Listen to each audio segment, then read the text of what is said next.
Bonjour Frédéric. Bonjour Christine. Alors Frédéric, mais oui, bonne année, c'est vrai, on oublie déjà, après deux jours de reprise, on oublie bonne année. Accueillir une poule dans son jardin, c'est vraiment la tendance actuelle. Pourquoi, comment on explique justement cette tendance? Il y en a vraiment beaucoup dans la région notamment? Oui, tout à fait, mais même partout en France. Le mot tendance, il n'est pas... Nous, c'est la région qui nous intéresse. Voilà. Mais nous, c'est la région, et il y en a beaucoup. Non, mais c'est vrai en plus, dans le Nord-Pas-de-Calais, on met beaucoup de poules dans son petit jardin. Alors pourquoi? C'est peut-être dur à l'expliquer, mais je pense que c'est un retour aux sources. Voilà, on a une petite partie de terre, un petit jardin. C'est quand même sympa d'avoir une petite poule à l'intérieur. Puis il y a le côté également, c'est un animal qui va faire des œufs, donc c'est intéressant pour son quotidien. Voilà, ça fait faire quelques petites économies au porte-monnaie. C'est ça, voilà. Potentiellement. Qu'est-ce qui différencie une poule, on appelle ça les poules d'ornement, de la poule de ferme classique?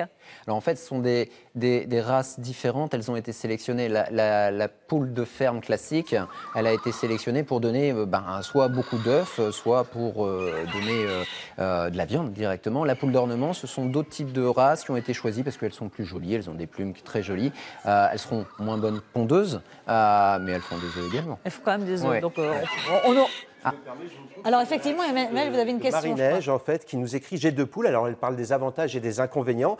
Elles servent de scarificateur pour ma pelouse. J'ai de bons œufs et que j'ai plaisir à ramasser. Les inconvénients, il faut nettoyer tous les jours les poulaillers. Elle vous pose une question, Frédéric: est-ce qu'elle peut manger les œufs de ses poules d'ornement? Alors oui, elle peut manger les œufs de ses poules d'ornement, à condition que les poules soient en bonne santé et bien nourries. Les œufs vont être le reflet de la santé et de l'alimentation de ces petites poules.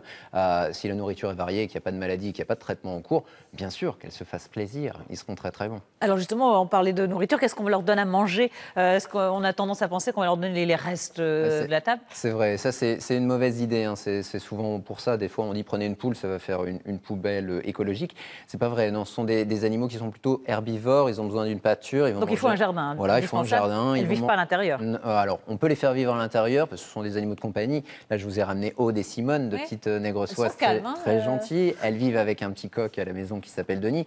Elles vivent plutôt à l'extérieur, mais j'ai des gens qui les maintiennent à l'intérieur. Par contre, c'est très dégradant pour l'intérieur. Donc, ça mange un régime prairie, on va dire, ce qu'il y a dans le jardin. Ça va manger les petits lombrics, les vers de terre. Ah, elle s'énerve un petit peu là. Et on va leur donner des petits granulés, voire des mélanges de graines, pour être sûr qu'il leur manque rien. Alors, c'est herbivore, ça ne fait pas trop de dégâts dans le jardin, les plantes et tout ça? Si on a des beaux massifs fleuris, qu'est-ce qui se passe? C'est extrêmement curieux, donc ça teste tout.